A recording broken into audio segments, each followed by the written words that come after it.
Ever since they were added to the game, helicopters have been the best mode of transport on Rust Island, so you probably want to know everything about them. Well, you've come to the right place, as in this episode of the Rust Beginner's Guide I'll be telling you everything you need to know about helicopters in Rust. Before I show you anything else, let's first cover where you can get helicopters in the game. The only way of getting both kinds of helicopters in the game is by buying them from the Airwolf compound.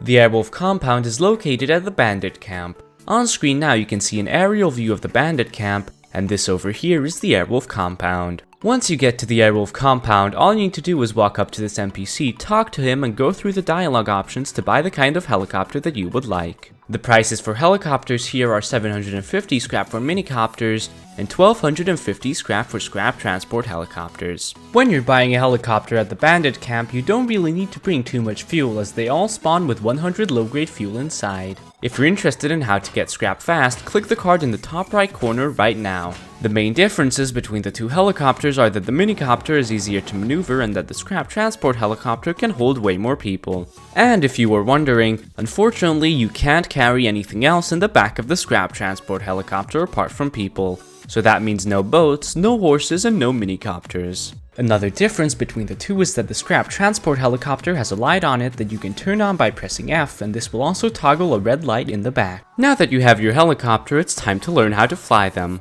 The controls for flying both of the helicopters are exactly the same. The only difference between the two is that the scrap transport helicopter is less sensitive to mouse movements and is slower overall. To take off, hold down W and keep it held down for the entire duration of your flight. If you want to go forwards, just move your mouse forwards to tilt the minicopter in that direction.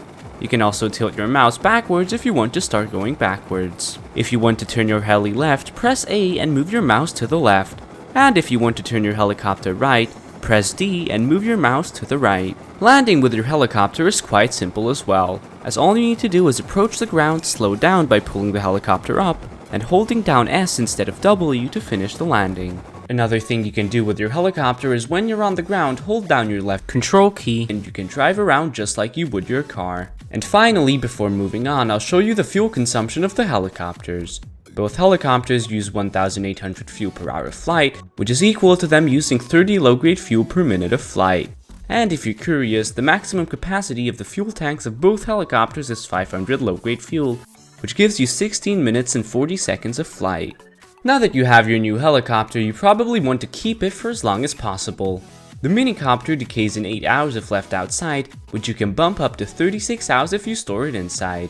You can store it inside a 1x2 garage or a foundation with a triangle foundation attached. And the scrap transport helicopter also decays in 8 hours when left outside, and you shouldn't bother trying to store it inside as it would require a 2x5x2.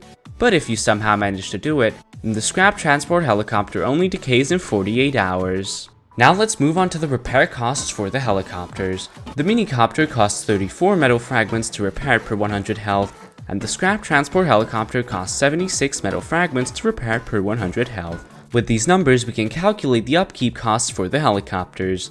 When left outside, the minicopter needs 32 metal fragments per hour to upkeep, and the scrap transport helicopter requires 95 metal fragments per hour. And if you leave them inside, then the minicopter only requires 7 metal fragments per hour, and the scrap transport helicopter costs 16 metal fragments per hour to upkeep. Another thing you might want to know is how to destroy an incoming helicopter.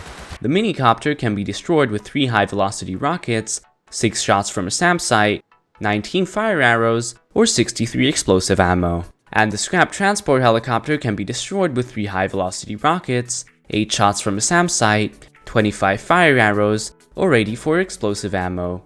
Or if you don't have any of these, you can always try shooting the pilot. Now let's talk about some common things that you can do at monuments with helicopters in Rust. The most common thing that people do with them is flying to the top of the dome, where you can loot 4 military crates with absolutely no effort.